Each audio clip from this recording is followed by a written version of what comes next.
there. A very quick word.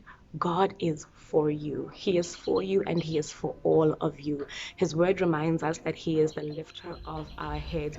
So wherever you might find your head hidden today, be it in shame, embarrassment, in self-doubt, in disappointments, there is someone that can lift your head and restore you to a place where you once were, or even better. When we are broken, He is our fixer. When we feel exposed, He is our shield. When we need direction, He is our guiding light. His word says that the entrance of His word brings light and brings exposure and understanding to things that are simple.